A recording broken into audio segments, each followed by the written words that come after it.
നിമിഷങ്ങളെ സമർപ്പിക്കുന്നു. ദൈവാനുഗ്രഹത്തിൻ്റെ നിമിഷങ്ങളായി കാക്കണമേ.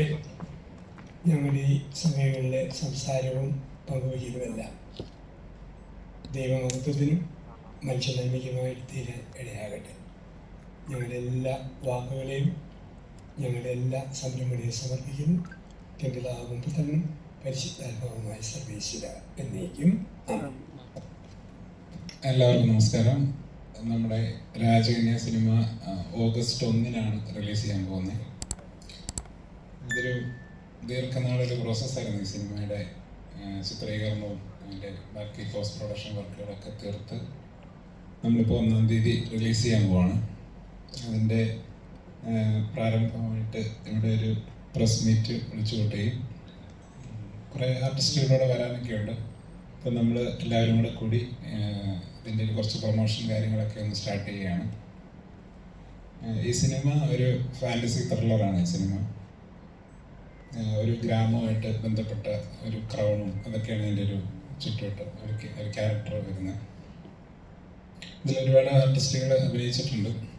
ഈ സിനിമയ്ക്ക് എൻ്റെ ഒരു കഥയ്ക്ക് ചേരുന്ന ക്യാരക്ടേഴ്സിനെയൊക്കെ കണ്ടെത്തി അങ്ങനെ ഇതൊക്കെ ചെയ്തെടുത്തത്. അപ്പം എല്ലാവരും ഈ സിനിമയെ സപ്പോർട്ട് ചെയ്ത് വിജയിപ്പിക്കണം. ഇതൊക്കെയാണ് എൻ്റെ ഒരു അമുഖമായിട്ട് അച്ഛനെ ഞാൻ സംസാരിക്കാൻ കൊടുക്കും.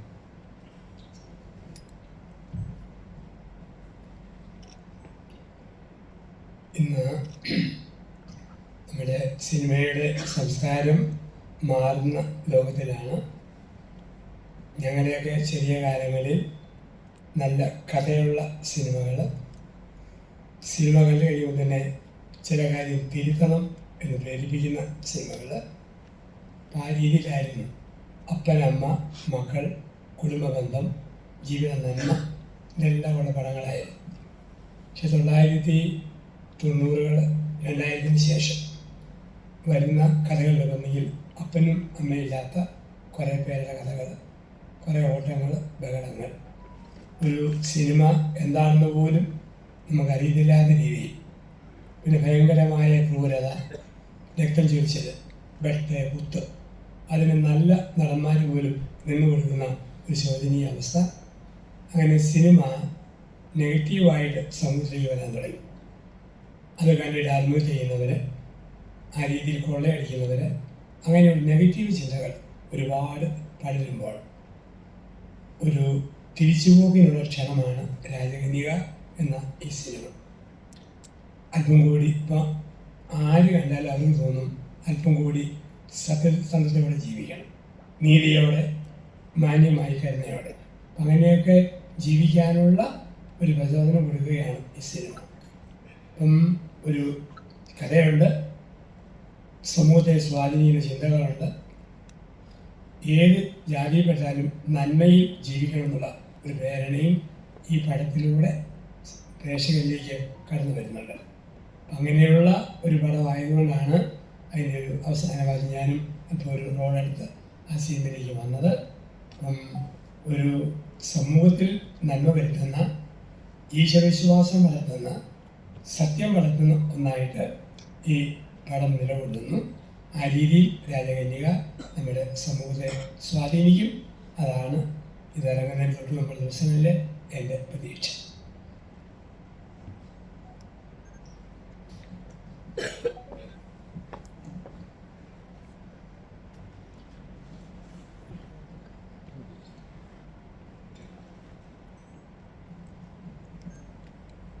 എല്ലാവർക്കും നമസ്കാരം. ഈ ഒരു പ്രസ് മീറ്റിനെത്തിയ നിങ്ങളെ എല്ലാവർക്കും ആദ്യം തന്നെ നന്ദി പറയുന്നു. ഈ ഒരു സിനിമയിലേക്ക് ഞാൻ എത്താനുള്ള കാരണം, എൻ്റെ പ്രളയശേഷം ജലകന്യക ഷൂട്ടിങ്ങിൻ്റെ സമയത്താണ് ഞാൻ ഈ സിനിമയെ പറ്റി അറിയുകയും ഇതിൻ്റെ കഥ കേൾക്കുകയും ചെയ്യുന്നത്. എനിക്ക് കേട്ടപ്പോൾ തന്നെ ഈ സിനിമയിൽ അഭിനയിക്കണമെന്ന് തോന്നാനുള്ള കാര്യം ഇതൊരു മാതാവിൻ്റെ സിനിമയായതുകൊണ്ടാണ്.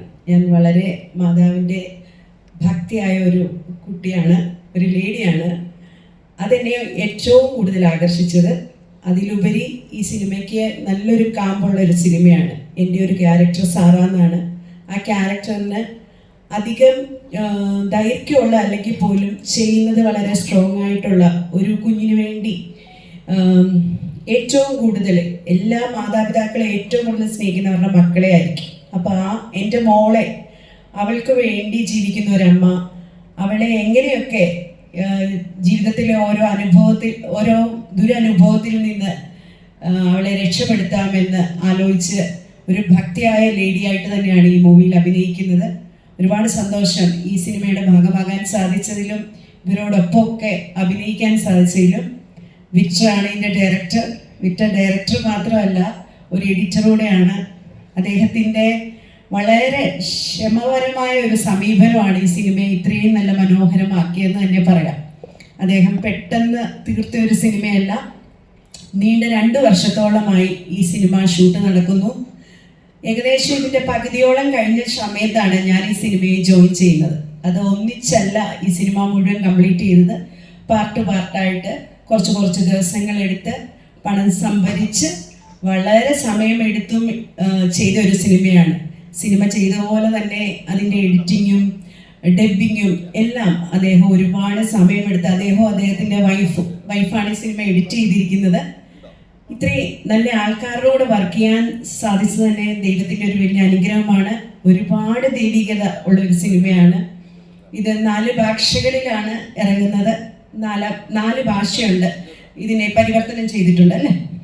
അപ്പം ഈ ഒരു സിനിമ ഒരുപാട് നല്ല മെസ്സേജുകൾ ആൾക്കാരിലേക്ക് എത്തിക്കുന്ന ഒരു സിനിമയാണ്. അപ്പം ഇതിൻ്റെ ഒരു ഭാഗമാകാൻ സാധിച്ചത് തന്നെയാണ് അഭിമാനവും സന്തോഷവും എല്ലാം. എല്ലാവിധ ആശംസകളും ഇതിൽ അഭിനയിച്ചവർക്കും ഇതിൻ്റെ ഡയറക്ടറും അദ്ദേഹത്തിൻ്റെ വൈഫിനും ഇതിലുള്ളവരെല്ലാവർക്കും നേരുന്നു. നിങ്ങൾക്ക് ഒന്നുകൂടെ മനസ്സ് തുറന്ന് നന്ദി രേഖപ്പെടുത്തുന്നു. Thank you.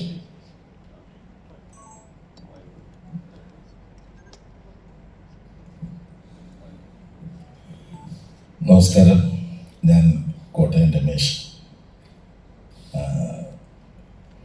ഈ രാജകന്യക എന്ന സിനിമയെക്കുറിച്ച് പറയുവാനാണെങ്കിൽ,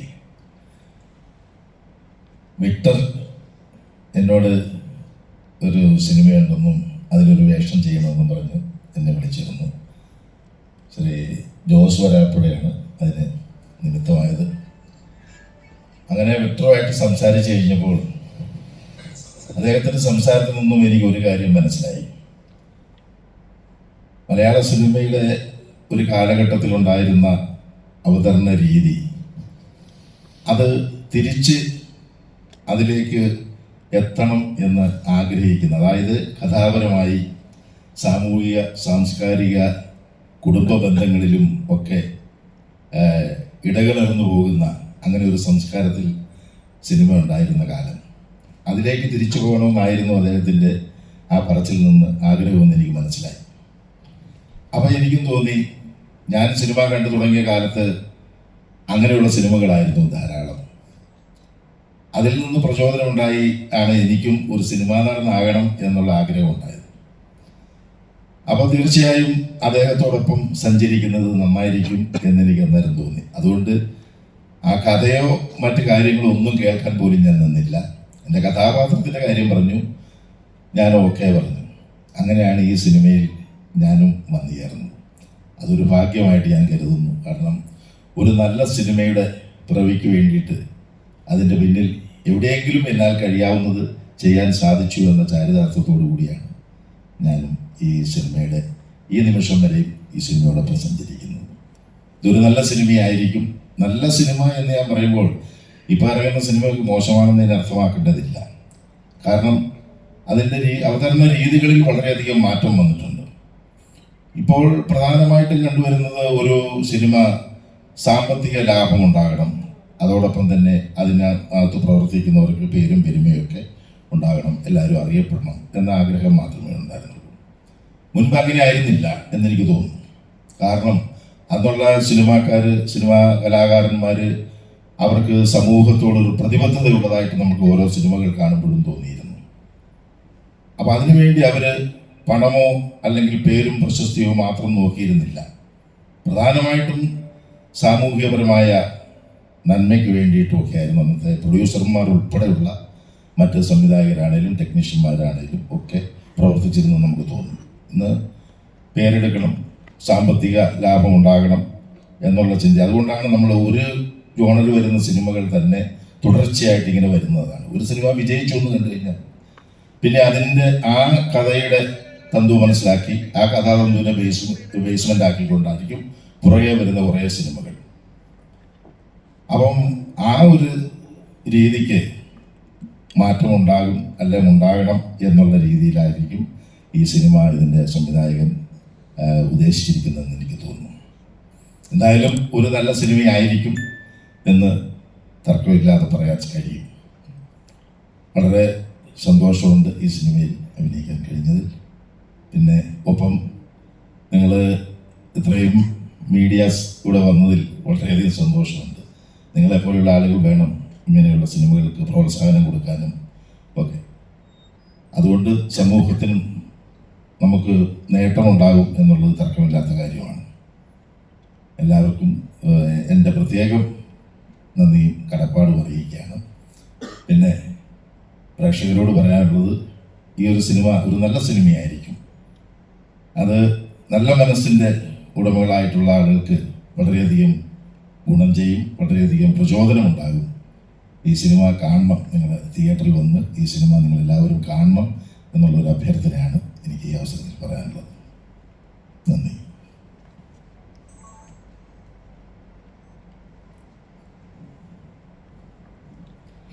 ഹായ്, എല്ലാവർക്കും നമസ്കാരം. എൻ്റെ പേര് ജയ കുറുപ്പ്. എന്നെ നിങ്ങൾ കണ്ടിട്ടുണ്ടോയെന്ന് എനിക്കറിയില്ല, കാരണം ഈ ഒരു രൂപത്തിലല്ല എന്നെ സിനിമയിൽ കാണുന്നത്. ഏറെ അഭിമാനത്തോടെ, അതിലേറെ സന്തോഷത്തോടെയാണ് ഞാനിവിടെ ഇരിക്കുന്നത്. കാരണം വിക്ടർ, ഇതിൻ്റെ ഡയറക്ടർ, ഞങ്ങളുടെ നാട്ടുകാരനാണ്. ഞാൻ കട്ടപ്പനയാണ് സ്ഥലം കേട്ടോ, അദ്ദേഹം ബദേലാണെന്നാണ് പറഞ്ഞത്. എന്നെ വിളിച്ചപ്പോഴും അദ്ദേഹം ആ ഒരു നാടിൻ്റെ ഒരു കട്ടപ്പനക്കാരനാണെന്ന് പറഞ്ഞിട്ടാണ് അദ്ദേഹം വിളിച്ചത്. ഇതിൽ ചെറിയ ക്യാരക്ടറാണ് ചെയ്തിരിക്കുന്നത്, ഒരമ്മ ക്യാരക്ടർ. അതിലൊരു സവിശേഷത കൂടിയുണ്ട്. മറ്റ് പടങ്ങളിൽ ഞാൻ ചെയ്ത മാതിരിയുള്ള ഒരു ക്യാരക്ടറല്ല ഇത്. അതിലൊക്കെ അമ്മവേഷമാണെങ്കിലും നരപ്പിച്ച് ഡള്ളടിച്ച് ഒരു ബ്ലാക്ക് മേക്കപ്പ് ഇട്ടിട്ട ഒരു ക്യാരക്ടറാണ് ചെയ്തിരിക്കുന്നത്. അതിൻ്റെ ഒരു സന്തോഷം കൂടിയുണ്ട് എനിക്ക് ഈ സിനിമ ചെയ്യുമ്പോൾ. പിന്നെ ഈ സിനിമയെക്കുറിച്ച് പറയുകയാണെങ്കിൽ രാജകന്യക, അതിൻ്റെ പേരിൽ തന്നെ ഒരു പോസിറ്റിവിറ്റി ഉണ്ട് അല്ലേ. പിന്നെ എനിക്ക് വിക്ടറിനോടൊപ്പം മറ്റ് ആർട്ടിസ്റ്റുകളോടൊപ്പം ചെയ്യാൻ പറ്റിയതിൽ വലിയ സന്തോഷമുണ്ട്. പ്രത്യേകിച്ച് നാടക കുടുംബക്കാരനായ കോട്ടയം രമേശേട്ടനോടൊപ്പം 2 സിനിമ ചെയ്യാൻ കഴിഞ്ഞു. അതിലൊന്ന് ഇതാണ്, മറ്റേ സൂക്ഷ്മദർശിനിയാണ്. അന്ന് അവിടെ വെച്ചുകൊണ്ട് രമേശേട്ടന് ഇന്ന് എന്നെ കണ്ടപ്പോൾ മനസ്സിലായില്ല. അത് എന്താണെന്ന് വെച്ചാൽ അന്നത്തെ മേക്കപ്പിൻ്റെയും ഒരിതുകൊണ്ടാണ്. എന്തായാലും ഈ സിനിമ ഒരു വൻ വിജയമായിരിക്കുമെന്ന് എൻ്റെ മനസ്സ് പറയുന്നു. എല്ലാവർക്കും ഓഗസ്റ്റ് 1 നല്ലൊരു സിനിമ വിക്ടർ നമുക്ക് സമ്മാനിക്കുന്നുണ്ട്. അതിലൊരു പാർട്ടാവാൻ കഴിഞ്ഞതിൽ ഏറെ സന്തോഷത്തിലാണ് ഞാൻ. വിക്ടറിനോടും ഇതിൻ്റെ ടീം അംഗങ്ങളോടും ജോസിയേട്ടനോടും എൻ്റെ എല്ലാവിധ നന്ദിയും പറയുന്നു. ഒപ്പം മീഡിയ ഞങ്ങളെ പ്രോത്സാഹിപ്പിച്ചുകൊണ്ടിരിക്കുന്ന നിങ്ങൾക്ക് ഓരോരുത്തർക്കും ഹൃദയത്തിൻ്റെ ഭാഷയിൽ നന്ദി പറഞ്ഞുകൊണ്ട് നിർത്തുന്നു. Thank you.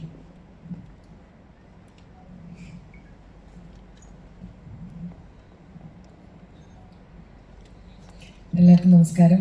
ആദ്യം തന്നെ ഒരുപാട് സന്തോഷമുണ്ട് ഈ ഒരു സിനിമയുടെ ഭാഗമാകാൻ സാധിച്ചതിൽ.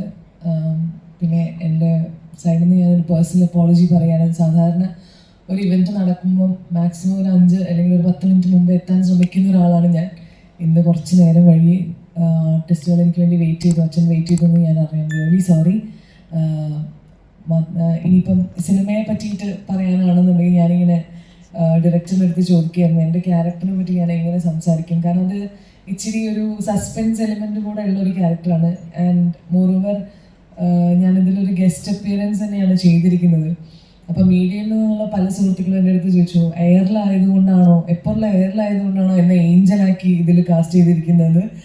ഞാനിതിലൊരു മാലാഖയാണ്. സോ ആ ഒരു റോളിനെ അന്വർത്ഥമാക്കുന്ന രീതിയിലുള്ള ഒരു ചോദ്യമായി പോയത്. പക്ഷേ അത് നിങ്ങൾ ഡയറക്ടറിൻ്റെ അടുത്ത് തന്നെ ഡയറക്റ്റ്ലി ചോദിക്കണം. ബട്ട് ഞാൻ ഒരുപാട് എൻജോയ് ചെയ്തൊരു സിനിമ തന്നെയാണ്. കാരണം എനിക്ക് തോന്നുന്നു കോസ്റ്റ്യൂമിൻ്റെ കേസിലാണെങ്കിലും മേക്കപ്പിൻ്റെ കേസിലാണെങ്കിലും ഒത്തിരി ടൈം എടുത്ത് നമ്മളൊരു സ്റ്റുഡിയോ സ്പേസൊക്കെ റെൻ്റ് എടുത്ത് ഒരുപാട് എന്താ പറയുക VFXലൊക്കെ ഒരുപാട് ഇൻവെസ്റ്റ് ചെയ്ത് പ്രോപ്പർ പ്ലാനിങ്ങോടുകൂടെ ചെയ്തൊരു പോർഷനാണ് എൻ്റെത്. അപ്പോൾ അതുകൊണ്ട് ചെയ്യുമ്പോൾ തന്നെ ഒരുപാട് എക്സൈറ്റഡ് ആയിട്ട് ചെയ്തതാണ്. ഈ ഒരു അവസരം എന്നിലേക്ക് എത്തിയത് ജോസേട്ടൻ കാരണമാണ്. അപ്പം വിളിക്കുമ്പോഴും എൻ്റെ അടുത്ത് പറഞ്ഞത് ഈ പറഞ്ഞ പോലെ ഒരു മാലാഖയാണ്. അപ്പം മാലാഖയുടെ സ്വഭാവമായ ഒരു ബന്ധവും അതും വേറൊരു കാര്യം, ഒരു ബന്ധവും ഇല്ലാത്ത ഞാൻ ആ ഒരു റോള് ചെയ്യുന്ന സമയത്ത് എനിക്ക് ഏറ്റവും കൂടുതൽ എന്നെ അട്രാക്ട് ചെയ്ത ഒരു കാര്യം എന്ന് പറയുന്നത് മിഖായേൽ മാലാഖ എന്ന് പറയുന്ന. അപ്പം നമ്മൾ ഈ ബൈബിളിലൊക്കെ ഞാൻ ആക്ച്വലി വിചാരിച്ചു മിഖായേൽ മാലാഖ മെയിലാണെന്ന്, അല്ലേ? അപ്പം അതിനെ കൺസീവ് ചെയ്തിരിക്കുന്ന അപ്പം മെയിലാണ്. അപ്പം ഇതിൽ ഒരു ഫീമെയിൽ മിഖായേൽ മാലാഖയെ നിങ്ങൾക്ക് കാണാം. അപ്പം അതുകൊണ്ട് നിങ്ങൾ എന്തായാലും സിനിമ കാണണം. ഇവിടെ എത്തിച്ചേർന്നിരിക്കുന്ന എല്ലാവർക്കും എൻ്റെ വലിയൊരു നന്ദി അറിയിക്കുകയാണ്.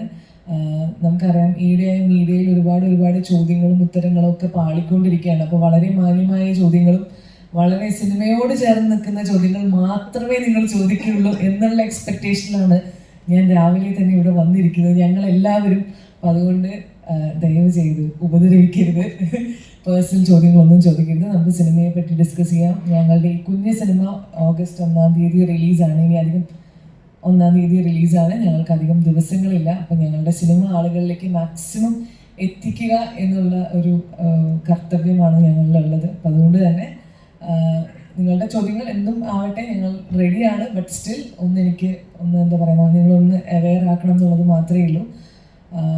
Thank you so much. Thank you. എൻ്റെ പേര് പ്രദീപ് എന്നാണ്. സാധാരണ ഇത്തരം സിനിമാ പ്രൊമോഷനുകളിൽ ഡിസ്ട്രിബ്യൂട്ടേഴ്സ് പങ്കെടുക്കാറില്ല. സാധാരണ സിനിമാ നടന്മാരും നടിമാരുമായിരിക്കും. പക്ഷേ പല പ്രൊജക്റ്റുകളും നമ്മൾ ചെയ്തിട്ടുണ്ട്. ഡിക്റ്റേറ്റീവ് യോജന കുറേ വലിയ പടങ്ങളുടെ ഭാഗമാണ്. ഇനിയിപ്പോൾ ഇറങ്ങാൻ പോണ കൂലി എന്നുള്ള ചിത്രത്തിൻ്റെ ഡിസ്ട്രിബ്യൂഷൻ ചെയ്യുന്ന ഗ്രൂപ്പ് ഞങ്ങളുടെ ഗ്രൂപ്പാണ്. അപ്പോൾ അതിനു മുമ്പ് ഈ വലിയ പടങ്ങളുടെ ഇടയിൽ ഞങ്ങൾ ചെറിയ പടങ്ങൾ വരുമ്പോൾ സ്വീകരിക്കാറുണ്ട്. ഈ സിനിമ വന്നിരിക്കുന്നത് സ്വർഗം എന്നുള്ളൊരു പടം ഇതിനു മുമ്പ് ചെയ്തിരുന്നു. അത് കഴിഞ്ഞ് അവർ ഒരു ഫാദറായിട്ട് സംസാരിച്ച് പുത്തമ്പരിൽ അച്ഛനായിട്ടൊരു ബന്ധം കുറേ വർഷങ്ങളായിട്ട് നിൽക്കുന്നതാണ്. നമുക്ക് എല്ലാവർക്കും അറിയുന്ന പോലെ വളരെ ഹിറ്റായിട്ടൊരു ചിത്രമായിരുന്നു മുന്തിരിവള്ളികൾ തറക്കുമ്പോൾ. ആ ചിത്രത്തിൻ്റെ വിജയാഘോഷം നടക്കുമ്പോൾ അതിൻ്റെ ഡയറക്ടർ എന്നോട് പറഞ്ഞു, പുത്തമ്പരിൽ അച്ഛനെ കിട്ടുന്നില്ല, വിളിച്ചിട്ട് നിനക്ക് പറ്റുമെങ്കിൽ ഒന്ന് വിളിക്കുക, അച്ഛനുണ്ടെങ്കിൽ പരിപാടി നന്നായിരിക്കും പറഞ്ഞു. ഒരു ദൈവനിശ്ചയം എന്നതുപോലെ അച്ഛനെ വിളിച്ചപ്പോൾ അച്ഛൻ കരൂരുണ്ടായിരുന്നു. അച്ഛൻ ഇവിടെ വേറെ ധ്യാനത്തിന് വന്നൊക്കെ ആയിരുന്നു. അന്ന് അച്ഛൻ എന്നോട് വരാമെന്ന് പറഞ്ഞ പോലെ വന്നു. ആ ഒരു സിനിമയുടെ ഫംഗ്ഷൻ ഒരു ഫാദറായിട്ട് ഞങ്ങൾക്ക് തുടങ്ങാൻ പറ്റി. അതിൻ്റെ വിജയാഘോഷം നല്ല രീതിയിൽ അച്ഛന് അതിലൊരു ബന്ധമുണ്ട്. ഞാൻ ചോദിച്ചു, ഫാദറെ എങ്ങനെയാണ് പുത്തമ്പരിൽ അച്ഛന് നമ്മുടെ മുന്തിരിവള്ളികളായിട്ടുള്ള ബന്ധം എന്ന് വെച്ചപ്പോൾ അതിൽ നർമ്മരസമായിട്ടുള്ള കുറേ കാര്യങ്ങൾ പറഞ്ഞു കൊടുത്തിട്ടുണ്ട് അച്ഛൻ ഒരു ഭർത്താവ് ഭാര്യയുടെ അടുത്ത് അദ്ദേഹത്തിൻ്റെ സ്നേഹം പ്രകടിപ്പിക്കുക എന്നുള്ള കാര്യങ്ങളൊക്കെ ചെയ്യാനുള്ള കുറച്ച് കാര്യങ്ങൾ അച്ഛൻ പറഞ്ഞു എന്ന് പറഞ്ഞു. എനിക്ക് രസകരമായിട്ട് തോന്നിയത് അതിൽ ചിരിക്കാനും അതിൽ ഏറ്റവും കൂടുതൽ രസകരമായ കുറേ സാധനങ്ങൾ ഫാദറുടെ അടുത്ത് വന്നു.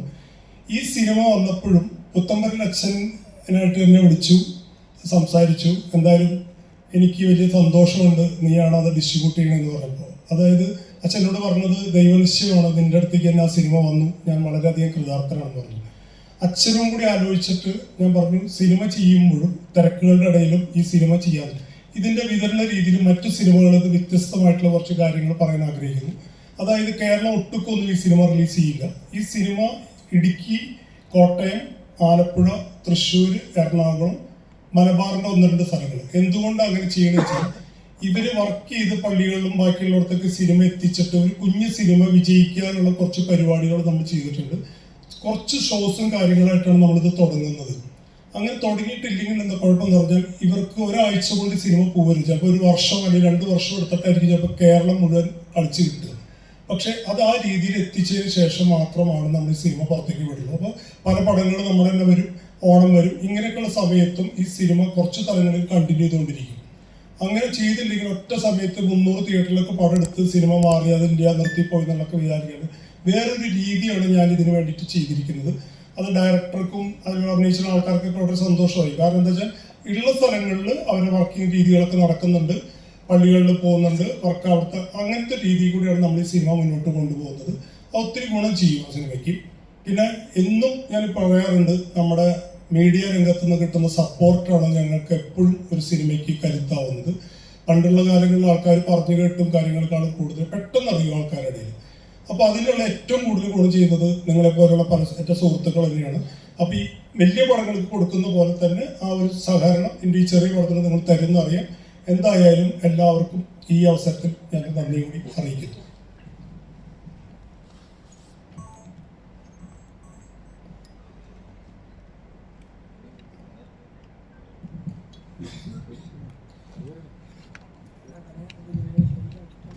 എന്തെങ്കിലും ചോദിക്കണമെങ്കിൽ ചോദിക്കാം.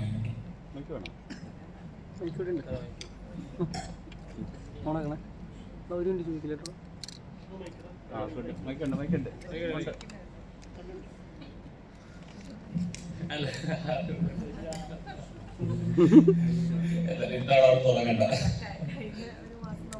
നമ്മളെ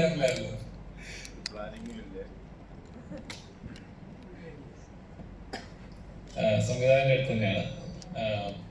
എന്തുകൊണ്ടാണ് ഇക്കാലത്ത് ഇങ്ങനെ ഒരു ചിത്രത്തിന്റെ പ്രാധാന്യം? കാരണം എന്താണെന്ന് വെച്ചാൽ ഇപ്പോൾ ഒരു പാസൻ ബേസ് ആയിട്ടുള്ള സിനിമകളാണ് കൂടുതൽ വന്നുകൊണ്ടിരിക്കുന്നത്. ആളുകൾ കൂടുതൽ ത്രില്ലിംഗ് ആയിട്ടുള്ള അല്ലെങ്കിൽ കുറച്ചുകൂടെ ഫാമിലി ഓറിയന്റഡ് സിനിമകൾ വരുന്നു, കോമഡി ചിത്രങ്ങൾ വരുന്നു.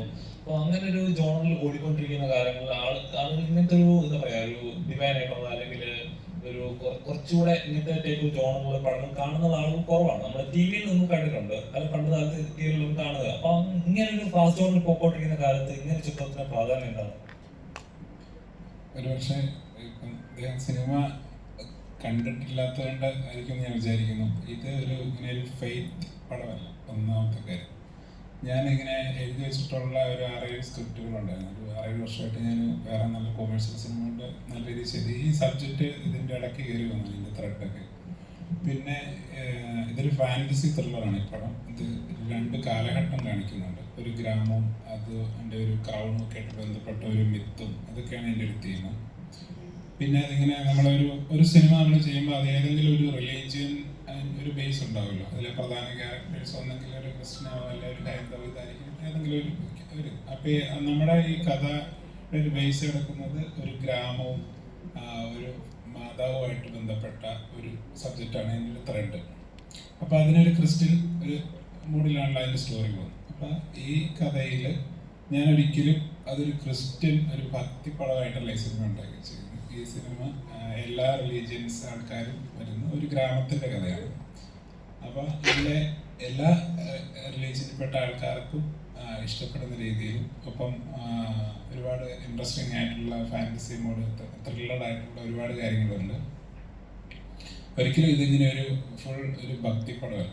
ഒന്നാമത്തെ കാര്യം.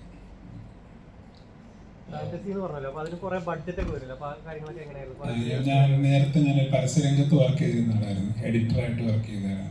എഡിറ്റർ നമ്മളിങ്ങനെ കുറച്ച് ആവശ്യമുള്ള ഷോർട്സ് അല്ലേ നമ്മൾ എടുക്കത്തുള്ളൂ, കറക്റ്റ് ഷോർട്സ് കിട്ടുക. അപ്പോൾ ഈ അങ്ങനെയുള്ള ഇത് വന്നപ്പോൾ ഇതിൻ്റെ അകത്ത് കുറച്ച് ഇതിൻ്റെ ഒരു കൊറോണേഷനൊക്കെ ആയിട്ട് ബന്ധപ്പെട്ട് കുറച്ച് ഫാൻറ്റസി എലമെൻറ്റ്സ് വന്നിട്ടുണ്ട്. നമ്മളിങ്ങനത്തെ VFX കാര്യങ്ങളൊക്കെ എത്ര ബെസ്റ്റായിട്ട് ചെയ്താലും നമ്മുടെ ഒരു കണ്ടിരിക്കുന്ന ഒരു ഓഡിയൻസിനെ സംബന്ധിച്ച് പെട്ടെന്ന് അതൊരു യുക്തിക്ക് പെട്ടെന്ന് കാണുമ്പോൾ നമുക്കത് അത്ര ഇൻട്രസ്റ്റഡ് അല്ലേ, എത്ര നന്നായിട്ട് ചെയ്താലും. അവിടെ അതിൻ്റെ VFX പോർഷൻസ് ഒക്കെ വളരെ കുറച്ചേ വെച്ചിട്ടുള്ളൂ. നമ്മൾ എത്ര നന്നാക്കി ചെയ്താലും നമ്മുടെ ഒരു നോർമൽ ഇതിൽ നിന്ന് വിട്ടാണ് ഒരു VFX ഒരു അപ്പാരിഷനൊക്കെ വരുമ്പോൾ. അപ്പോൾ അത് കഴിയുന്നത്രയും നമ്മൾ അതിൻ്റെ ഷോർട്സിൻ്റെ ഡ്യൂറേഷനൊക്കെ കുറച്ച് കഥ ഡിമാൻഡ് ചെയ്യുന്ന കറക്റ്റ് കാര്യങ്ങൾ മാത്രമാണ് വെച്ചിട്ടുള്ളത്. അച്ഛാ നമസ്കാരം.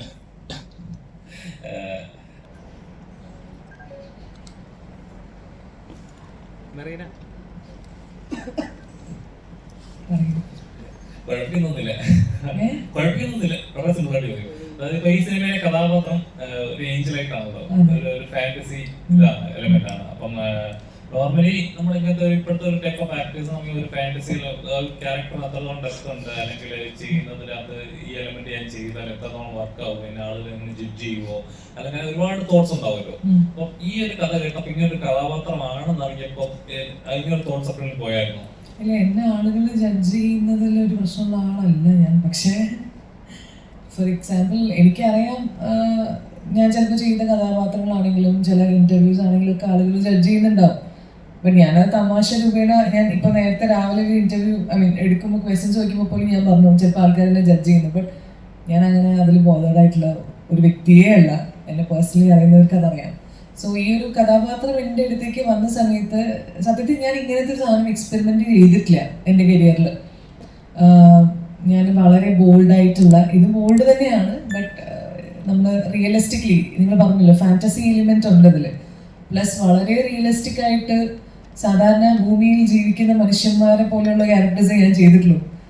അപ്പം ഇത് ആകാശത്ത് നിന്ന് വരുന്ന ഒരാളായിട്ടാണ് ഇതിൽ എന്നെ കാണിക്കുന്നത്. അപ്പം അതിൻ്റെ ഒരു ത്രില്ലുണ്ടായിരുന്നു. പിന്നെ ഞാൻ പറഞ്ഞില്ലേ, അപ്പം എന്നെ എക്സൈറ്റ് ചെയ്യുന്നതിൽ ഏറ്റവും കൂടുതൽ കാര്യങ്ങൾ ഒന്ന് പറഞ്ഞാൽ ഈ ഏഞ്ചൽ, ഈ മിക്കായിൽ എന്ന് പറയുന്ന മെയിലായിട്ടുള്ള ഒരു ഏഞ്ചലിനെ അവർ ഫീമെയിൽ വേർഷനായിട്ട് കാണിക്കുന്നു. അതെനിക്ക് പ്ലേ ചെയ്യാൻ പറ്റുന്നു. ഈ ഒരു സിനിമയുടെ എന്താ പറയുക, വികൃതി എന്ന് പറഞ്ഞ ഒരു സിനിമ ചെയ്തിട്ടുണ്ട്. അതിന് വളരെ ചെറിയ പോർഷനേയുള്ളൂ. അപ്പം ആ സിനിമയിൽ മൊത്തത്തിൽ സുരാജേട്ടൻ്റെ ക്യാരക്ടറിനെ പൊളിച്ച് ഈ വ്യക്തി ഇങ്ങനെ ആയിരുന്നില്ല എന്ന് കാണിക്കുന്ന ഒരു മൈന്യൂട്ട് പോയിന്റായ ആ ഒരു ഭാഗം മാത്രമേ എനിക്കുള്ളൂ. അതായത് ആ വ്യക്തി ഇങ്ങനെ ആയിരുന്നില്ല എന്ന് ജനങ്ങളെ കാണിച്ചു കൊടുക്കുന്ന ഒരു ക്യാരക്ടർ, അത്രേ ഉണ്ടായിരുന്നുള്ളൂ. പക്ഷെ ഞാൻ ആ സിനിമ ചെയ്തു. അപ്പം അതുപോലെ തന്നെ എക്സൈറ്റിംഗ് ആയിട്ടുള്ളൊരു കാര്യമാണ് ഈ സിനിമയിലും. അതാ ഞാൻ പറഞ്ഞത്, ഇതിനൊരു സസ്പെൻസ് എലിമെന്റ് കൂടെ ഉണ്ട്. അപ്പം ഞാൻ ചെയ്തതിൽ ഞാൻ വളരെ ഹാപ്പിയാണ്. സാറും ക്രൂ ഒക്കെ ഹാപ്പിയാണെന്ന് ഞാൻ വിചാരിക്കുന്നു. കാണുന്ന നിങ്ങളും എങ്ങനെയുണ്ടെന്ന് നോക്കിയിട്ട് എൻ്റെ അടുത്ത് പറയണം.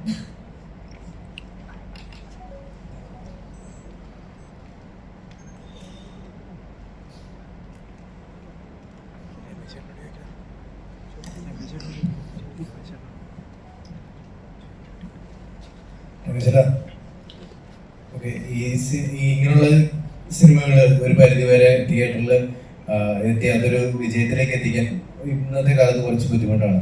ഇപ്പോൾ രമേശിന്റെ കാഴ്ചപ്പാടിൽ ഇപ്പം ഈ ഒരു സ്ട്രാറ്റജി, അതായത് ഒരു എല്ലാ തിയേറ്ററുകളിലും ഒരുമിച്ച് റിലീസ് വരക്കാതെ ഘട്ടം ഘട്ടമായിട്ട് കേരളം മുഴുവൻ എത്തിക്കുക എന്നുള്ള സ്ട്രാറ്റജി പറഞ്ഞപ്പോൾ എന്താ തോന്നിയത്? എല്ലാ സിനിമകളും ഈ തരത്തിലേക്കൊക്കെ വേണമെന്നൊക്കെ രീതിയിലേക്ക് വന്നു.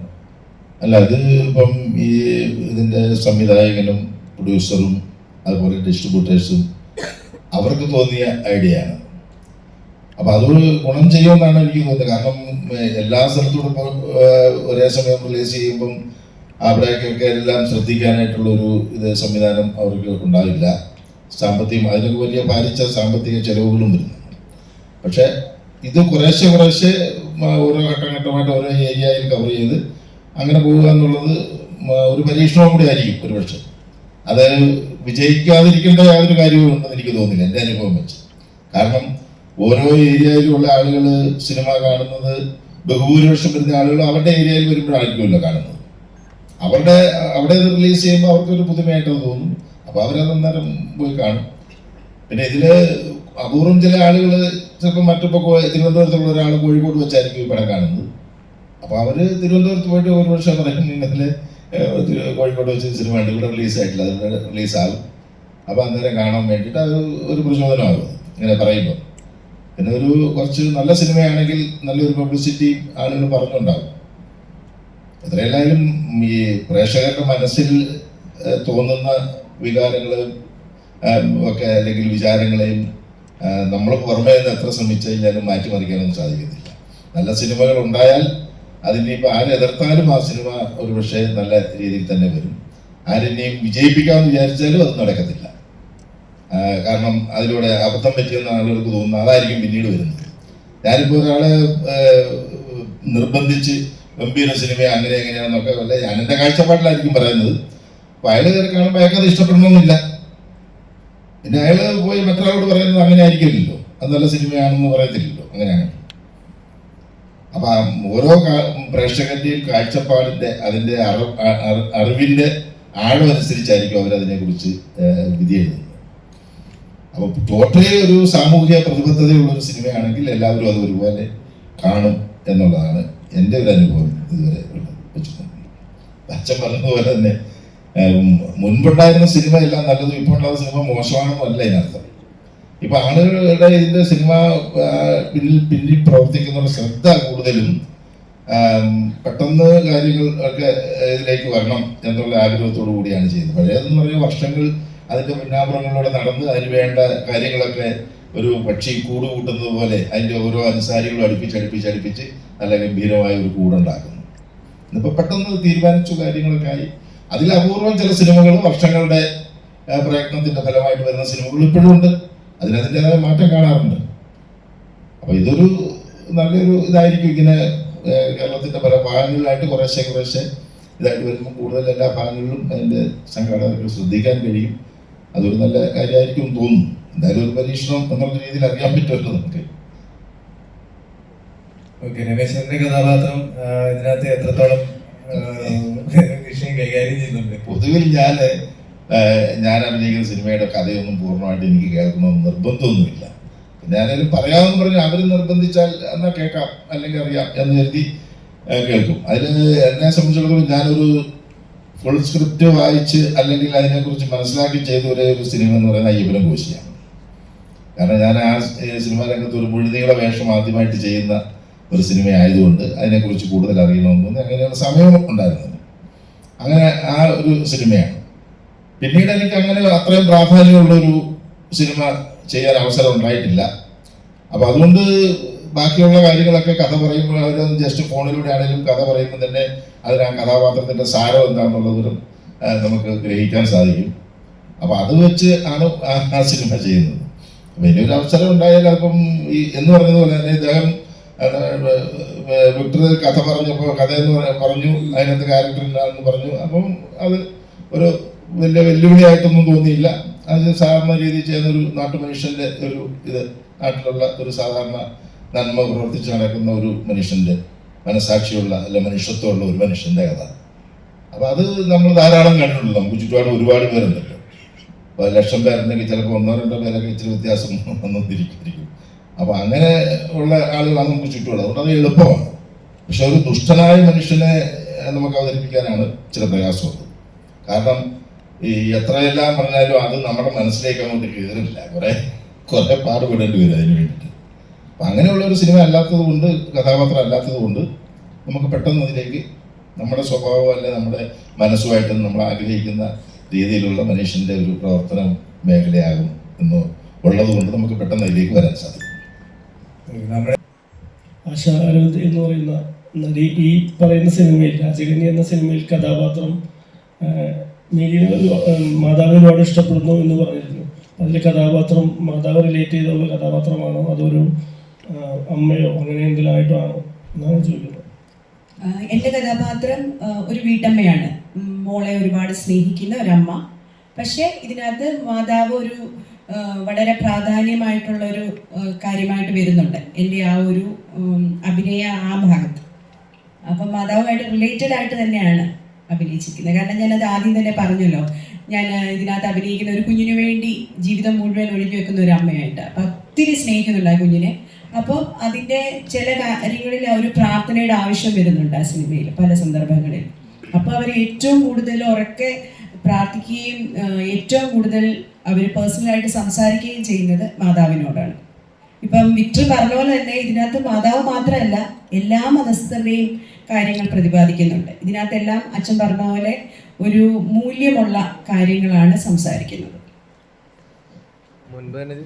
മുൻപ് പറഞ്ഞിട്ടുണ്ട് ഒരു മാതാവിൻ്റെ ഭക്തയാണെന്ന് പറഞ്ഞിട്ടുണ്ട്. നമ്മുടെ കൃപാസനം പറഞ്ഞിട്ടില്ലായിരുന്നു? ഞാൻ പറഞ്ഞിട്ടുണ്ട്. ഓക്കെ. അപ്പൊ ഇതുപോലെ ഇപ്പം മാതാവിനെ പറ്റി ഒരു സിനിമ വരുമ്പോൾ അതിനകത്ത് റോൾ ചെയ്യാന്ന് പറയുന്നത് അത് ശരിക്കും എന്തെങ്കിലും സജഷൻ വെച്ചിരുന്നോ? ഇല്ല, ഞാൻ ഇത് പറഞ്ഞിട്ടുണ്ട്. പ്രളയശേഷം ജലകന്യക, രാജകന്യക, ഇത് രണ്ടും എനിക്ക് ഒന്നിച്ചു വന്ന സിനിമയാണ്. ഇത് രണ്ടും ഞാൻ ഓരോരുത്തർക്കും ഓരോ വിശ്വാസമാണ് എങ്കിൽ പോലും ഞാൻ പ്രാർത്ഥിച്ചിട്ട് കിട്ടിയ 2 സിനിമയാണ്. അപ്പം അത് രണ്ടും ഇതുമായിട്ട് കുറച്ച് റിലേറ്റഡ് ആണ് മാതാവുമായിട്ട്. പ്രളയശേഷം നിങ്ങളെല്ലാം കണ്ടതാണല്ലോ, അതെൻ്റെ ഏജുമായിട്ട് ഒരുപാട് വ്യത്യാസമുണ്ട്. പക്ഷേ ഇത് എൻ്റെ ഏജുമായിട്ട് വളരെ സാമ്യമുള്ളതും ഞാനുമായിട്ടും കുറച്ച് സാമ്യമുള്ളതുമായിട്ടുള്ളൊരു ക്യാരക്ടറാണ്. പ്രളയശേഷം ഞാൻ എനിക്ക് ഒരു ലാസ്റ്റ് സീനൊക്കെ ആകുമ്പോഴത്തേനും കുറച്ച്, അതായത് നമ്മള് സഭയിൽ തന്നെ ഒരിക്കലും ദൈവം കൂടെ ഇരുന്ന് സിഗരറ്റ് വലിക്കുന്ന രംഗങ്ങളൊക്കെ ആയിട്ട് കണ്ടിരുന്നു.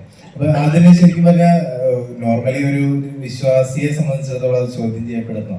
അപ്പൊ അത് ആ ഒരു സീന് കണ്ടപ്പം ശരിക്കൊരു മാതാവിന്റെ ഭക്ത എന്നുള്ള രീതിയിൽ കൂടെ എന്തെങ്കിലും വിഷമം തോന്നിയിരുന്നോ? ഇല്ല, അതൊരു ഫാന്റസി ആയിട്ട് അവിടെ കാണിച്ചിരിക്കുന്നത്. ഒരു സ്വപ്നത്തിൽ അങ്ങനെ വരുന്നതായിട്ടാണ്. കാരണം എൻ്റെ ഭർത്താവായിട്ട് അഭിനയിക്കുന്ന ലൂയിച്ചായി, അദ്ദേഹം ഒരു കമ്മ്യൂണിസ്റ്റുകാരനായിരുന്നു. അദ്ദേഹം ഒരു ദൈവവിശ്വാസി ആയിരുന്നില്ല. പക്ഷേ അദ്ദേഹത്തിന് മഠത്തിൽ ഒരു കന്യാസ്ത്രീയാകാൻ പോകുന്ന ഒരു കുട്ടിയോടൊരു സ്നേഹം തോന്നുകയും അവർ തമ്മിൽ കല്യാണം കഴിക്കാമെന്ന് പ്ലാൻ ചെയ്യുകയും ചെയ്യുന്നതാണ് ഈ ചെറുപ്പക്കാരൻ. എങ്കിലും അദ്ദേഹം പ്രായമാകുമ്പോൾ, അവശരായിരിക്കുമ്പോൾ, അദ്ദേഹത്തിന് മരണത്തിന് മുമ്പ് അദ്ദേഹം ഒരു ഡ്രീമിൽ, സ്വപ്നത്തിൽ കാണുന്നതാണ്.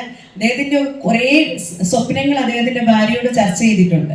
അപ്പൊ അതിനകത്തൊരു സ്വപ്നമായിരുന്നു പോപ്പ് നേരിട്ട് വന്ന് അദ്ദേഹത്തിന്റെ ഫ്യൂണറൽ നടത്തണം. പിന്നെ അദ്ദേഹം സ്വപ്നത്തിൽ കാണിക്കുന്നതല്ല.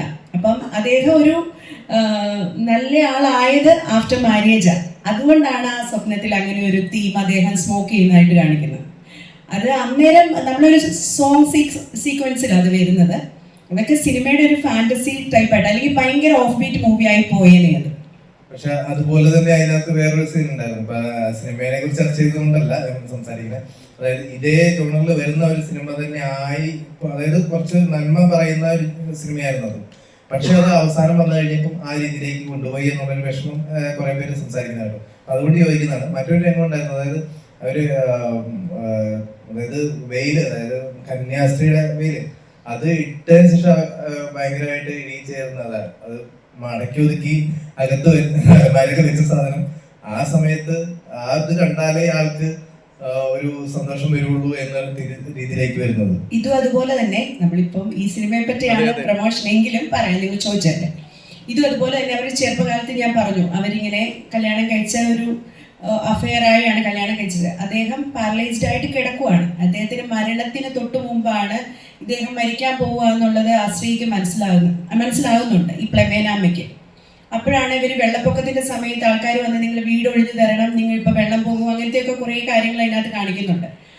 ആ സമയത്ത് ഇവർ വന്ന് ഇവരുടെ ഹസ്ബൻഡിനോട് ഇത് പറയാൻ വരുമ്പോഴാണ് ഇദ്ദേഹത്തിന്റെ ബുദ്ധിമുട്ടും കാര്യങ്ങളും മനസ്സിലാകുന്നത്. ഇദ്ദേഹത്തിന് ഒന്നും ചെയ്യാൻ പറ്റുന്നില്ല. അദ്ദേഹം ഇത്രയും ഫൈറ്റ് ചെയ്ത് ജീവിച്ച ഒരാള് ഇത്രയും കിടപ്പാകുമ്പോൾ ഒരവസ്ഥ ആ വൈഫിന് മനസ്സിലാവുന്നു. അപ്പൊ അവര് ആ പഴയ ഒരു സ്വപ്നലോകത്ത്, അതും സോങ് ആണ്, സ്വപ്നലോകത്ത് അവരുടെ പഴയ വെയിൽ യൂസ് ചെയ്ത് അദ്ദേഹത്തെ ഒന്ന് ഹഗ് ചെയ്യുന്ന ഒരു ഷോട്ടാണത്. പിന്നെ ഈ ഒരു പ്ലമേന എന്ന് പറഞ്ഞ സ്ത്രീ, അതിനകത്ത് ദൈവവിശ്വാസത്തിൽ ഉപരി അവർ വളരെ തല്ലേടിയായിട്ടൊരു സ്ത്രീയാണ്. അവരുടെ ഇടയ്ക്ക് ആരുടെ ഒരു വിളച്ചിലും നടക്കില്ല. അവർക്ക് ആകെ അവർക്ക് ഇഷ്ടമുള്ള ഒരു വ്യക്തി അവരുടെ ഹസ്ബൻഡ് മാത്രം. ബാക്കി മക്കളോടോ വേറെ ആരോടും അവര് അത്ര വലിയ സ്നേഹമുള്ള ഒരു സ്ത്രീയല്ല. എല്ലാരോടും എതിർത്ത് അവരുടെ ജീവിതത്തിൽ അവരുടെ ഹസ്ബൻഡിന് വേണ്ടി മാത്രം, അല്ലെങ്കിൽ ആ വീട്, അവരുടെ പശുക്കള്, ആട്, ഇതിനു വേണ്ടി മാത്രം ജീവിക്കുന്ന ഒരു സ്ത്രീ ആയിട്ടാണ് അവരെ കാണിക്കുന്നത്. ഡയറക്ടറോടാണ്, ഇടുക്കിയിലാണ് ഇത് ആദ്യമായിട്ട് പ്രദർശിപ്പിക്കുന്നതെന്ന് പറഞ്ഞു. അല്ലല്ല, ഓൾറെഡി എല്ലാ ജില്ലയിലും നമ്മൾ റിലീസുണ്ട്. സെൻറ്ററുകളും നമ്മൾ എടുത്തിരിക്കുന്നത് ചില ജില്ലകളിൽ കൂടുതൽ സെൻറ്ററുകളുണ്ട്, ചിലയിടത്ത് കുറച്ച്. അങ്ങനെ നമ്മൾ അതിൻ്റെ ഒരു മാർക്കറ്റിംഗ് ഇപ്പോൾ ഒരു സിനിമ എടുത്ത് ഒറ്റയടിക്ക് 700 സ്ക്രീനിലോട്ട് ഇട്ട് കഴിഞ്ഞാൽ അത് നമുക്കറിയാമല്ലോ പൊതുവെ. അപ്പം ഞാനൊരു സിനിമ ഇത് ചെയ്ത് കഴിഞ്ഞപ്പോഴാണ് ഞാൻ ഇറങ്ങുന്ന സിനിമകളും അതിന് വരുന്ന കളക്ഷനും ഏതൊക്കെ ഏരിയകളിലാണ് ഇത് കളക്ട് ചെയ്യുന്നത്, ഏതൊക്കെ ഓഡിയൻസ് ആണ് ഓരോ സിനിമയുടെ ഇതൊക്കെ മനസ്സിലാക്കിയിട്ട് വളരെ അത്രയും സ്റ്റഡി ചെയ്തിട്ടാണ് നമ്മൾ എല്ലാ ജില്ലയിലും തന്നെ റിലീസുണ്ട്. പക്ഷേ ചില ജില്ലകളിൽ കൂടുതൽ സെൻറ്ററുകളുണ്ട്. ഇപ്പം നമ്മൾ എറണാകുളത്ത് റിലീസുണ്ട്, ആലപ്പുഴ സൈഡുണ്ട്, കൊല്ലം, തിരുവനന്തപുരം, എല്ലാ ജില്ലയിലും റിലീസുണ്ട്. ചില ഏരിയകളിൽ നമ്മൾ സെൻറ്റർ കോട്ടയമുണ്ട്. കോട്ടയം നമ്മൾ ഏറ്റുമാനൂർ എടുത്തിരിക്കുന്നത്. അപ്പോൾ പിന്നെ ചില തിയേറ്ററുകൾ ഞാൻ ചൂസ് ചെയ്തിട്ടുണ്ട്. അത് 4K അറ്റ്മോസ് ആണ് സിനിമ. അപ്പം കഴിയുന്നതും ഫസ്റ്റ് പോകുന്നത് 4K 2K ഉള്ള തിയേറ്റേഴ്സ് പ്രിഫർ ചെയ്തിട്ടുണ്ട്. കാരണം നമ്മൾ ഇത്രയും പൈസയൊക്കെ മുടക്കി അറ്റ്മോസ് ഒക്കെ ചെയ്തിട്ട് അത് അങ്ങനെയുള്ള ഒരു സൗണ്ട് സിസ്റ്റമുള്ള തിയേറ്ററിൽ ഇരുന്ന് കാണണം എന്നുള്ളത് എൻ്റെ ഒരു പേഴ്സണൽ ആഗ്രഹമാണ്. അല്ലെങ്കിൽ ഞാൻ അത്രയും നമ്മുടെ എഫേർട്ട് എടുത്തിട്ട് അതുകൊണ്ട് ഫസ്റ്റ് റിലീസ് വന്നെങ്കിൽ പിന്നെ നല്ല തിയേറ്റേഴ്സ് കൂടെ പോകണമെന്നൊരു ആഗ്രഹം ഉണ്ടായിരുന്നു. പിന്നെ പടം റീച്ച് ആകുന്നതനുസരിച്ച് ഇത് സെക്കൻഡ് വേഴ്സ് നമുക്ക് തിയേറ്ററുകൾ കൂട്ടാൻ നിസ്സാര സമയം മതി. അനാവശ്യമായിട്ട് കൊണ്ട് ഒരുപാട് തിയേറ്റേഴ്സ് എടുത്തിട്ട് നമുക്ക് റീച്ച് ഇല്ലാത്ത സ്ഥലങ്ങളിൽ പടം കുറേയിടത്ത് ഷോ നടക്കാതെ വരും. അങ്ങനെ ദൈവത്തിന് അത് ആ സിനിമയെ ബാധിക്കും. അതിലും നല്ലത് കുറേ ഒരു 100 സെൻറ്റേഴ്സ് എടുത്തിട്ട് നമുക്ക് കോൺഫിഡൻസ് ഉള്ള ഏരിയകളിൽ മാക്സിമം വർക്ക് ചെയ്ത് സ്റ്റെപ്പായിട്ട് ഫിൽ ചെയ്യാന്നുള്ള ഇതാണ്. പിന്നെ ഇത് 3 ലാംഗ്വേജ് ഞാൻ പറഞ്ഞു. ഇതൊരു കേരള തമിഴ്നാട് ബോർഡറിൽ നടക്കുന്ന ഒരു സ്റ്റോറിയാണ്. അപ്പോൾ ഇതിലെ ക്യാരക്ടേഴ്സൊക്കെ തമിഴും മലയാളവും മിക്സഡാണ് ഇതിൻ്റെ ക്യാരക്ടേഴ്സൊക്കെ ചെയ്തിരിക്കുന്നത്. അപ്പോൾ അതെനിക്ക് തമിഴിൽ ഈ സിനിമ എനിക്ക് കേരളത്തിനേക്കാളും കുറച്ചുകൂടെ റീച്ച് തമിഴ്നാട്ടിലുണ്ടാകുമെന്ന് തോന്നുന്നു. ഇവിടെ ചെയ്ത റിലീസിനൊപ്പം തന്നെ ഇത് ഞാൻ പുറത്തോട്ട് ഇടുന്നതിന് പിന്നെ ഇതിന് കുറച്ച് ഈ ഫാൻറ്റസി ഇതൊക്കെ വന്നൊരു മാതാവിൻ്റെ ഇതൊക്കെ വരുന്നതുകൊണ്ട് വിദേശത്തോട്ടാണ് കുറച്ചുകൂടെ ഇങ്ങനത്തെ സിനിമകൾ ഓടുന്നത്. നമുക്ക് ഇവിടുത്തെ ജില്ലയിൽ കേരളത്തിൽ 14 ജില്ലയിൽ കുറച്ചാണല്ലോ നമുക്ക് അതിൻ്റെ ഒരു. തമിഴ്നാട് പോകുമ്പോൾ കുറച്ചുകൂടെ റീച്ച് കിട്ടുന്നു, പുറത്തോട്ട് പോകുമ്പോൾ കുറച്ചുകൂടെ. ഞാനൊരു പുറത്തേക്ക് ഓസ്ട്രേലിയയൊക്കെ റിലീസ് ചെയ്യാൻ അങ്ങനെ ഒരു വ്യൂവിലൊക്കെയാണ് ഈ സിനിമ ചെയ്തത്. വലിയ ഇങ്ങനെ ഇതിനെപ്പറ്റി എന്താ പറയുക, ഞാനൊരു ബിഗിനറാണ്. ഇപ്പോൾ നമ്മൾ ഒത്തിരി സിനിമയെ പറ്റി തള്ളി മറിക്കാൻ നമുക്കില്ല. ആൾക്കാരത് കണ്ട് ഇഷ്ടപ്പെട്ട ചെയ്യും, അത്രയും. നമുക്ക് എല്ലാവരെയും തൃപ്തിപ്പെടുത്തി നമുക്കൊരു സിനിമ ഒരിക്കലും എടുക്കാൻ പറ്റില്ല. നമ്മൾ ചെയ്യുന്ന സിനിമ ഒരു കൂടുതൽ ആൾക്കാർ ഓരോ വിഭാഗം ഉണ്ടല്ലോ. ഇപ്പം കുട്ടികൾക്ക് ഇഷ്ടപ്പെടുന്ന സിനിമ ആക്കണമെങ്കിൽ ഞാൻ ആ ടൈപ്പ് ചെയ്യണം. ഇത് ഞാൻ എല്ലാവർക്കും റിലേറ്റ് ചെയ്യുന്ന രീതിയിലാണ് സിനിമ ചെയ്തേക്കുന്നത്. നോക്കാം സാർ, നേരത്തെ പറഞ്ഞ പോലെ ഇപ്പം മിഖായൽ മാലേക കഞ്ചാവ് അടിച്ച് വരുമോ? ഇല്ല, ഇത് ഞാൻ ബേസിക്കലി ഞാനൊരു ക്രിസ്ത്യനാണ്. എന്ന് വെച്ച് ഒരു മതത്തെയും ഒരു വിധത്തിന് റിലേ അവർക്കൊരു ബുദ്ധിമുട്ടുണ്ടാക്കുന്ന തരത്തിലുള്ള ഒരു കാര്യം എൻ്റെ ഭാഗത്തുനിന്ന് ഒരിക്കലും ഉണ്ടാകത്തില്ല. എൻ്റെ സ്റ്റോറി വളരെ ജെനുവിനായിട്ടും, അപ്പം ഞാനൊരു ക്രിസ്ത്യൻ മതത്തിൽ ജനിച്ചു വളർന്നു എന്ന് പറയുമ്പോഴും ഞാൻ എല്ലാവരെയും ഒരേപോലെയാണ് കാണുന്നത്. എൻ്റെ സിനിമയിൽ വർക്ക് ചെയ്യുന്നത് ക്രിസ്ത്യൻസ് മാത്രമല്ല, ഭൂരിഭാഗം ആൾക്കാരും മറ്റേ റിലീജിയനിൽ പെട്ടവർ. ഞാൻ അവരുടെ സ്കില്ല് മാത്രമേ നോക്കിയിട്ടുള്ളൂ. ഒരിക്കലും എൻ്റെ ഒരു മതം ഇതിൻ്റെ അകത്ത് ബിൽഡ് ചെയ്യാൻ വേണ്ടി അങ്ങനത്തെ ഒരു കാര്യങ്ങളുമില്ല. ഞാൻ ജീസസ് ക്രൈസ്റ്റിൻ്റെ ഇത് വരുന്നെങ്കിൽ ജീസസ് ക്രൈസ്റ്റ് ഫോളോ ചെയ്യുന്നത് എല്ലാ ആൾക്കാർക്കും വേണ്ടിയിട്ടാണ്. അപ്പോൾ അതുകൊണ്ട് ആ ഒരു തോട്ട് പ്രോസസ്സ് വിശ്വസിക്കുന്നതാണ് ഞാൻ. അതിൻ്റെ മരണം വരെ ഞാൻ അങ്ങനെ കീപ്പ് ചെയ്യും. എന്തായാലും സിനിമ വലിയൊരു വിജയമായി മാറട്ടെ. ഒരുപാട് ഒരു സിനിമയും ചെറുതല്ല, എല്ലാ സിനിമയ്ക്കും നമ്മളിപ്പോൾ നമ്മളൊരു സിനിമ ചെയ്യുമ്പോൾ നമ്മൾ അതിൻ്റെ ഒരു എഫേർട്ട് നമ്മൾ മനസ്സിലാക്കുന്നു. എന്നെപ്പോലെ തന്നെ അല്ലെങ്കിൽ ഇപ്പം ഉടനെ ഇറങ്ങാൻ പോകുന്ന എല്ലാ സിനിമകൾക്കും ഇതുപോലെ എഫേർട്ടുണ്ട്. നമ്മുടെ സിനിമ മാത്രമാണ് മഹത്തരം എന്ന് നമുക്ക് പറയാൻ പറ്റില്ല. ഒരുപാട് സിനിമകൾ ഇറങ്ങുന്നത് എല്ലാവരും ഇതുപോലെ ഹാർഡ് വർക്ക് ചെയ്തും എഫേർട്ട് ചെയ്ത് എടുത്താണ് സിനിമകളുണ്ട്. ഈ സിനിമയിൽ ഇപ്പം നമ്മൾ പബ്ലിഷ് ചെയ്തേക്കുന്നത് ചിത്ര ചേച്ചിയുടെ ഒരു സോങ്ങാണ്. വേറെ 2-3 സോങ്സ് ഉണ്ട്. അതൊക്കെ നല്ല രസമുള്ള സോങ്സാണ്. അത് സൂപ്പറായിട്ടുള്ള സോങ്സ് ഉണ്ട്. പക്ഷെ നമുക്ക് ആ സിനിമയ്ക്ക് മുന്നേ ഇത് ഇറക്കി വിട്ട് കഴിഞ്ഞാൽ ഇതിങ്ങനെ കണക്റ്റഡ് ആണ് എല്ലാവരും. ഇപ്പോൾ മെറീനയുടെ ക്യാരക്ടർ പോലും ഇങ്ങനെ ഹൈഡ് ചെയ്ത് സംസാരിക്കുന്നത് അതിൻ്റെ സസ്പെൻസ് നിർത്താൻ വേണ്ടിയിട്ടാണ്. ഇപ്പോൾ 2 സോങ്സ് കൂടെ വരാനുണ്ട്. നമ്മൾ റിലീസ് ചെയ്തതിന് ശേഷം ആലോചിച്ച് ചെയ്യാൻ മാലക വരുന്നത് സസ്പെൻസ് ആയിട്ടോ? മാലക അതിൻ്റെ ഒരു ക്രൂഷ്യൽ സ്റ്റേജിൽ ഒരു കൊറോണേഷൻ്റെ ഒക്കെ ടൈം പടം കണ്ടിട്ടുണ്ട്. സിനിമ വലിയൊരു വിജയമായി മാറട്ടെ. ഞങ്ങളെപ്പോലുള്ള ആൾക്കാരൊന്നും ഇപ്പം നിങ്ങളെ വെച്ച് കൂടുതൽ സ്ക്രീൻസ് എടുക്കുന്ന കാര്യത്തിൻ്റെ കാര്യത്തിൽ പറഞ്ഞപ്പോൾ നമുക്ക് ഒറ്റയടിക്ക് ഇപ്പോൾ ഒരു സൂപ്പർ സ്റ്റാർ സിനിമയാണെങ്കിൽ ഓട്ടോമാറ്റിക്കായിട്ടൊരു ഫാൻസ് എപ്പോഴും ഉണ്ട്. അത് ആരും ഒന്നും ചെയ്യണ്ട. ഓൾറെഡി ആദ്യത്തെ 2-3 ദിവസത്തേന് എപ്പോഴും തിയേറ്ററിൽ ആളുണ്ട്. അപ്പം നമുക്ക് പ്രത്യേകിച്ച് ഒന്നും ചെയ്യണ്ട. ഞങ്ങൾ ഇങ്ങനെയുള്ള സിനിമകളുടെ പ്രശ്നം എന്ന് പറഞ്ഞു കഴിഞ്ഞാൽ എത്ര നല്ല സിനിമയാണെങ്കിലും നമുക്ക് ആദ്യത്തെ ഒരു ബേസിക് ഓഡിയൻസ് ഒരു 2-3 ദിവസം തിയേറ്ററിൽ ഉണ്ടെങ്കിൽ അത് ആൾക്കാർ കണ്ടാണ് ഇത് കയറി വരുന്നത്. അങ്ങനെ ഞാൻ വിശ്വസിക്കുന്നത്. അതുകൊണ്ടാണ് നമ്മൾ ഇമ്പോർട്ടൻറ്റ് കുറച്ച് സെൻറ്റേഴ്സ് എടുത്ത് സ്റ്റാർട്ട് ചെയ്ത് കഴിക്കണം. ഇപ്പം കഴിയുന്നത്രയും സപ്പോർട്ട് ചെയ്യുക. ഞാനൊരിക്കലും ഒരു സിനിമ ചെയ്യുന്നത് എൻ്റെ മാത്രം ഒരു പർപ്പസിനില്ല. ഞാൻ ഓൾറെഡി ഒരു ആക്ടറായിട്ട് ഇൻഡസ്ട്രി സ്റ്റാർട്ട് ചെയ്ത് തുടങ്ങിയതായിരുന്നു. പിന്നീട് ഞാനൊരു 6 വർഷക്കാലം ഇതിൽ നിന്ന് മാറി എങ്ങനെ നമ്മുടെ ഒരു ലൈഫ് ജേണി നമ്മൾ ചിന്തിക്കുമ്പം നമ്മൾ ചെയ്യുന്ന ഒരു കാര്യങ്ങളും മറ്റുള്ളവർക്കൂടെ ഉപകാരം ഉണ്ടായി എല്ലാവർക്കും വരുമ്പോഴാണ് നമുക്ക് കുറച്ചുകൂടെ സന്തോഷം. ഈ സിനിമയിൽ ഒരുപാട് ആർട്ടിസ്റ്റുകൾ, സിനിമയിലുള്ള എക്സ്പീരിയൻസ്ഡ് ആയിട്ടുള്ള ആർട്ടിസ്റ്റുകളുണ്ട്. അപ്പോൾ ഒരുപാട് പുതിയ ആൾക്കാരെ ഞാൻ ഒരുപാട് എഫേർട്ട് എടുത്ത് കൊണ്ടുവന്നിട്ടുണ്ട്. ഞാൻ എൻ്റെ ക്യാരക്ടറിന് വേണ്ടി അവരെ മോൾഡ് ചെയ്തെടുത്തിട്ടുണ്ട്. ഇപ്പം നമ്മളൊരു സിനിമയെ വാല്യൂ ചെയ്യുമ്പോൾ അതിലുള്ള എല്ലാവർക്കും കൂടെ അത് ഉപകാരപ്പെടുക. ടെക്നിക്കൽ ക്യാമറ ആൾക്കാരൊക്കെ ഇൻട്രൊഡ്യൂസ് ചെയ്തിട്ടുണ്ട്. അപ്പോൾ ഇവരുടെയൊക്കെ ലൈഫിലൊരു സ്റ്റാർട്ടിങ് കിട്ടുമ്പോൾ അതെനിക്ക് എന്നെ സംബന്ധിച്ച് വളരെ ഇമ്പോർട്ടൻ്റ് ആണ്. Thank you.